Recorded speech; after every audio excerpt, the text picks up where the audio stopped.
अस्सलामु अलैकुम वरहमतुल्लाहि वबरकातुहू।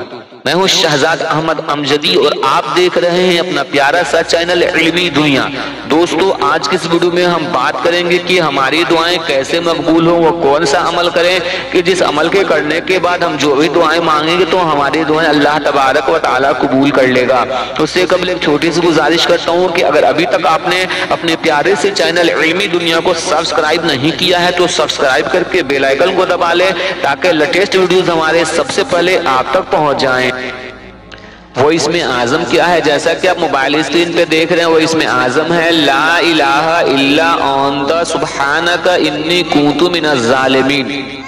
ला इलाहा इल्ला अंता सुब्हानका इन्नी कुन्तु मिनज़ ज़ालिमीन। इसके मुताल्लिक फरमाया गया हदीस शरीफ में कि ये इसमें आज़म है और जो उसके साथ इसके पढ़ने के बाद दुआ की जाती है वो कबूल की जाती है। और कितनी मर्तबा पढ़े जाए तो कम से कम आपको 100 मर्तबा ये आयत करीमा का विर्द करना है और उसके बाद से अपनी जो भी नेक और जायज़ ख्वाहिशात हैं उसके लिए दुआ करें तो अल्लाह तबारक व तआला उसको कबूल करता है। उलमाए कराम फरमाते हैं कि आयत करीमा दुआ की कबूलियत और बलाओं को दफा करने में अजीम असर रखती है। यानी इस आयत करीमा को पढ़ने के बाद जो भी दुआएं की जाती हैं अल्लाह तबारक व तआला से कभी उम्मीद यही रहती है कि अल्लाह तबारक व तआला आपकी दुआ को जरूर कबूल फरमाता है।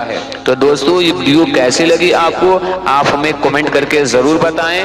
अस्सलामु अलैकुम वरहमतुल्लाहि वबरकातुहू।